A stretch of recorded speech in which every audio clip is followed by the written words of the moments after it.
લોકમત ન્યૂઝમાં આપનું સ્વાગત છે। વોર્ડ નંબર 13માંથી અપક્ષ ઉમેદવાર તરીકે સચિન દેવરે પોતાનું ઉમેદવારી પત્ર ભર્યું હતું। વડોદરામાં આવનારી 26મી તારીખે સ્થાનિક સ્વરાજ્યની ચૂંટણીને લઈને રાજકીય ચહલપહલ વધી છે। તે વચ્ચે વોર્ડ નંબર 13માંથી સચિનકુમાર મહેન્દ્રકુમાર દેવરે અપક્ષ ઉમેદવાર તરીકે પોતાનું નામાંકન નોંધાવી ચૂંટણી રેસમાં એન્ટ્રી કરી છે। ગઈકાલે તેઓ પોતાના સમર્થકો અને શુભેચ્છકો સાથે જિલ્લા કલેક્ટર કચેરી ખાતે પહોંચ્યા હતા અને નિર્ધારિત પ્રક્રિયા મુજબ ચૂંટણી અધિકારી સમક્ષ ઉમેદવારી ફોર્મ રજૂ કર્યું હતું।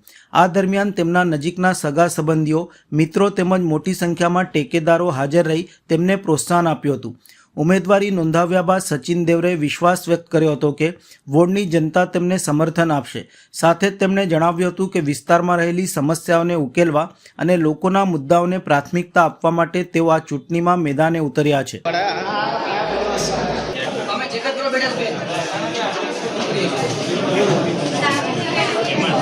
હું સચિન મહેન્દ્રકુમાર દેવરે અપક્ષ ઉમેદવાર વોર્ડ નંબર 13માંથી નોંધાવા આવ્યો છું।